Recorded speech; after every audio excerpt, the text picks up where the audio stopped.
السلام عليكم ورحمة الله. نشرة الأخبار من الفضائية الإريترية، معكم فيها عبد الوهاب محمد أمان. والبدء بأهم العناوين.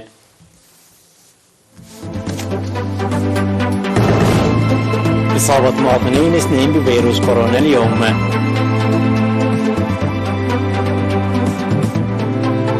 إدخال معدات الولادة في مستشفى أطباء. نشوب حريق في مغسلة من الملابس بمستشفى أورطة تضر بالممتلكات. تضرر نحو 1,000,000 شخص جراء الفيضانات في جنوب السودان. تسرب نفطي في خط أنابيب دروغبا في بولندا دون معرفة الأسباب. ناسا تحقق إنجازا تاريخيا وتحول مسار كويكب في اختبار لحماية الأرض. من العناوين إلى التفاصيل. إعلان وزارة الصحة. أعلنت وزارة الصحة بأن الفحوصات المخبرية التي أجريت في الإقليم الأوسط اليوم قد أظهرت إصابة مواطنين من عدابيت وأمن حيلي بفيروس كورونا.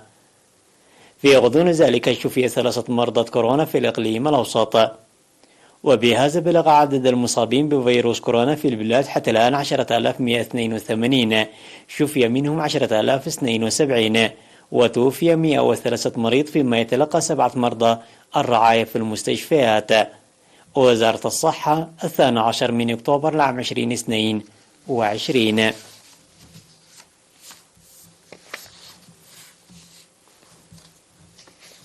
نتيجة الجهود الحثيثة الجارية بهدف تقديم خدمات صحية ناجعة ومتكاملة، بدأ قسم الولادة في مستشفى غردات بتقديم خدمات للحوامل. وأوضح المهنيون الصحيون والمستفيدون من خدمات المستشفى أن التحسينات التي شهدها القسم عبر مراحل ساهمت في حل المشكلات التي كانت تواجه في قسم الولادة وما يرتبط بها. وقال مسؤول القسم الممرض تولى برخة أن إدخال معدات متنوعة في إطار المبادرات المتخذة للتقليل من المشاكل ساعدت المرضى على حصول خدمات العمليات الجراحية والمختبر الطبي والأشعة الصينية، فيما تقدم الطاقة الشمسية خدمات مستمرة ليلا عن طرف النهار. وذكر الممرض تولى أن القسم يقدم الخدمات للحوامل القادمات من مراكز دقة ومنصورة وكركبات الصحية. ونتيجة لذلك ارتفعت نسبة الولادة في هذه السنة من 40% إلى 70%، داعيا إلى إنشاء وبناء غرف انتظار الحوامل لتقديم خدمات أكثر نجاعة.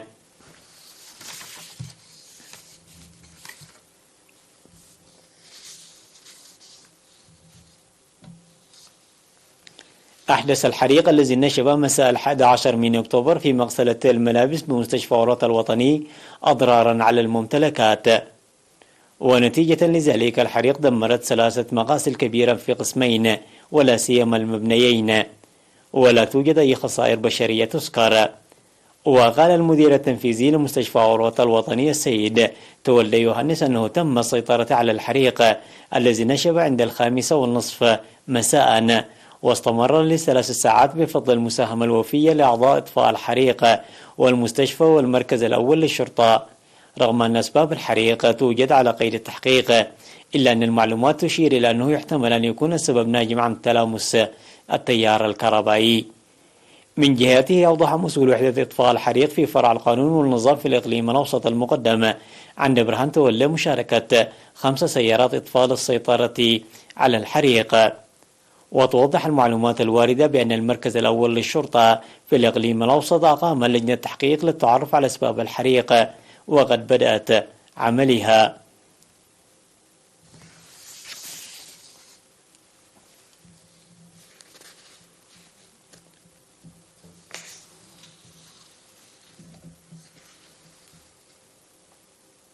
تبرع عمال مختلف المؤسسات الحكومية في الإقليم الأوسط ب 546 كيس دم لتنمية محتوى بنك الدم الوطني. جاء تبرع طوعي من العاملين في وزارات الطاقة والمعادن والمالية والتنمية الوطنية ومكتب الجبهة الشعبية للديمقراطية والعدالة في الإقليم الأوسط، وشركة عنبربابة التساهمية ومركز تدريب الخدمة الوطنية وشركتي موسى علي وبدهول للإنشاءات وكلية العلوم الصحية وخدمات البريد. وذكر السيد محمد عطا والسيد أنقسم كتمام من شركة بدهو للإنشاءات العاملة أنهم يتورعون بالدعم طوعية على مستوى الشركة منذ العام 2004، معربان عن الارتياح للمساهمة في إنقاذ حياة المواطنين. وأوضح الشاب ياسين عبد الله الذي تبرع بالدم للمرة ال40 أهمية تنمية محتوى بنك الدم لإنقاذ المواطنين المحتاجين للدم.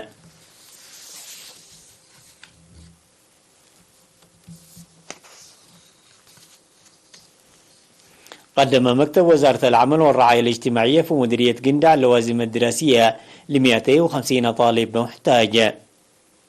وأوضح مسؤول المكتب السيد إبراهيم عمر أن الدعم قدم للطلاب الذين تم اختيارهم بإدارات الضواحي، ودعا أولياء الأمور لتشجيع أبنائهم واستفادة جيدة للطلاب من الفرص المتاحة. وذكر مسؤول المدارس في مديرية قندع الأستاذ جبري يسوس ملس أن الدعم الذي يقدم سنويا يهدف تشجيع الطلاب والمحتاجين لمواصلة التعليم وعدم مقاطعتهم نتيجة الحوجة. الأخبار العالمية بعد فاصل قصير، تفضلوا بالبقاء معنا.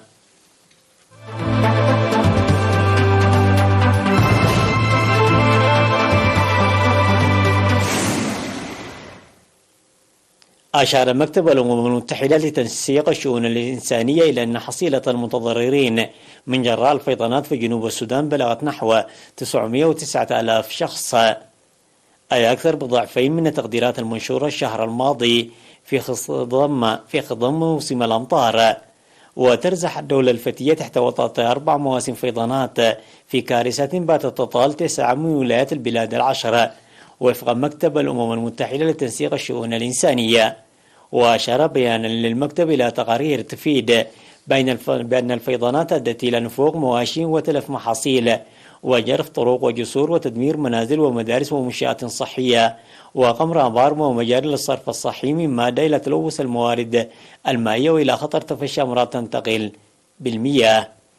وتعد ولاية الوحدة الغنية بالنفط إحدى أكثر المناطق تضررا من جراء الفيضانات، وقد أدى ارتفاع مستوى المياه إلى تضرر السدود في منطقتين، مما يهدد بإغراق مخيمات للنازحين بالمياه وقاعدة لبعثة الأمم المتحدة في جنوب السودان.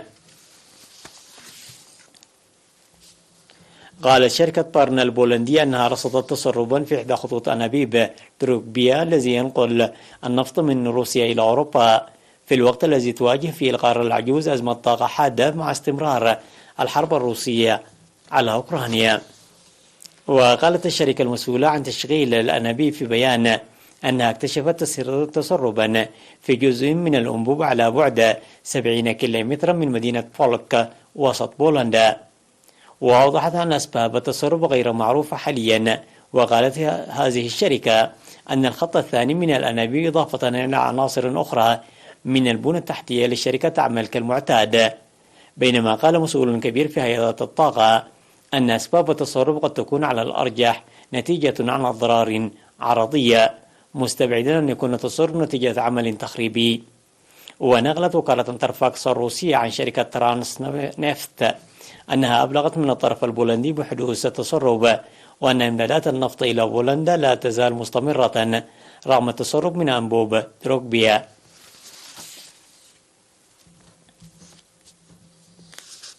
أعلنت وكالة الفضاء الأمريكية ناسا أن مهمتها دارت نجحت في تحويل كنسار كويكب في اختبار تاريخي للقدرة البشرية على منع جرم سماوي من تدمير الحياة على الأرض. وقال رئيس الوكالة بيل نيلسون أن مركبة اختبار أعادت توجيه الكويكب المزدوج تارت، وهي بحجم الثلاجة اصطدمت عمدا بالكويكب ديمورفيس في 26 من سبتمبر ودفعته نحو مدار أصغر وأسرع حول كويكب آخر أكبر حجما يسمى ديدموس. وقال نيلسون أن اختبار إعادة توجيه الكويكب المزدوج قلص الفترة المدارية من 11 ساعة و55 دقيقة إلى 11 ساعة و23 دقيقة.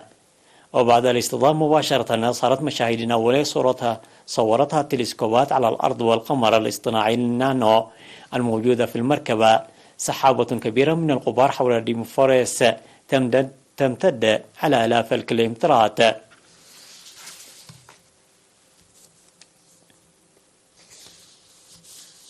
أكدت السلطات النيوزيلندية نفوق 477 حوتا طيارا في عمليتي جنوح جماعي بجزر كاماتي النائية حوالي 840 كيلومتر قبال السواحل الشرقية لجزيرة ساوث أيلاند.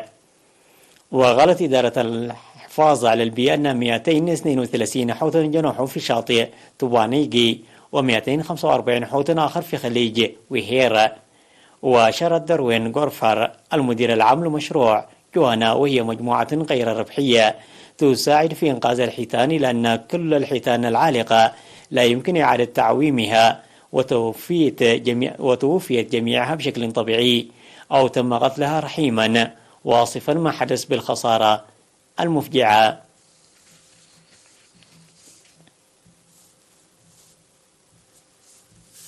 تذكير بأهم العناوين مرة أخرى.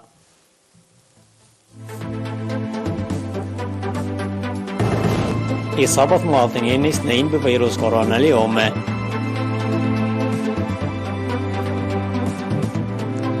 إدخال معدات الولادة في مستشفى غردات.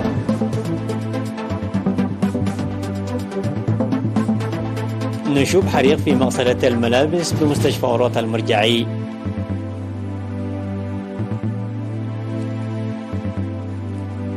تضرر نحو 1,000,000 شخص جراء الفيضانات في جنوب السودان. تسرب نفطي في خط أنابيب تروبيا في بولندا دون معرفة الأسباب. ناسا تحقق إنجازا تاريخيا وتحول مسار كويكب في اختبار لحماية الأرض. وصلنا إلى ختام النشرة التي قدمناها لكم من الفضائية الإريترية. إلى اللقاء.